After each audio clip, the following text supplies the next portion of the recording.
Hello, this is Rhonda with House from Hope. So today I want to show you how you can transform a terracotta pot using a multiple of colors to get kind of this shabby chic look.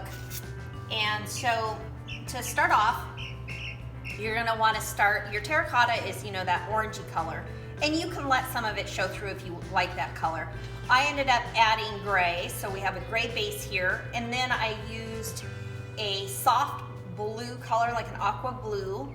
And I went ahead and added it just kind of real soft like, and I'm going to show you how I add the white. It's the same way that you're going to add, that I added the blue. So we're just going to go ahead, dip in. Don't overload, we're going to actually wipe off a little bit here. So it's called a dry brush technique. And we're just going to go ahead and kind of wipe this on. As you can see, I'm kind of just using the side of my paintbrush. And I'm not wanting a whole lot of white. Of course, you can get creative and do any kind of color combination to fit your decor.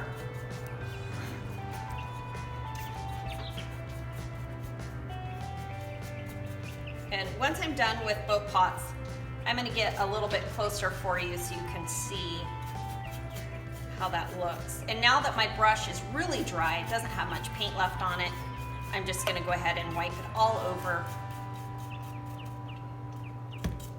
and getting that top edge as well. Okay, so that's gonna dry. It's, when you do the dry brush technique, it really doesn't take long to dry.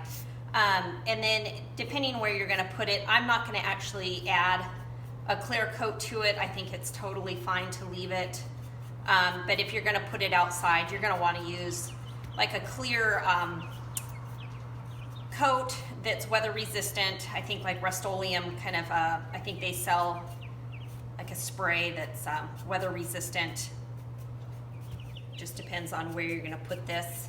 For me, this is probably gonna go inside my house, probably on the mudroom shelf.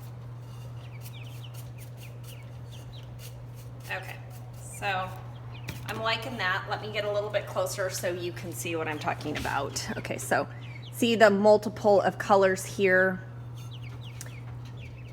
And are you wondering what we could do with these? If you want, you can just put a topiary or some faux. I know, look at my hands, they're so dirty. I've been busy working today.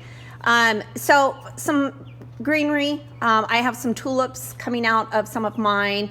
They're just like faux tulips because I tend to kill all my plants. But yeah, this kind of, it's a fun little piece that you can play around with. You can do different color combinations. So, all right, well, thank you, and let me know what you think. All right, stay tuned.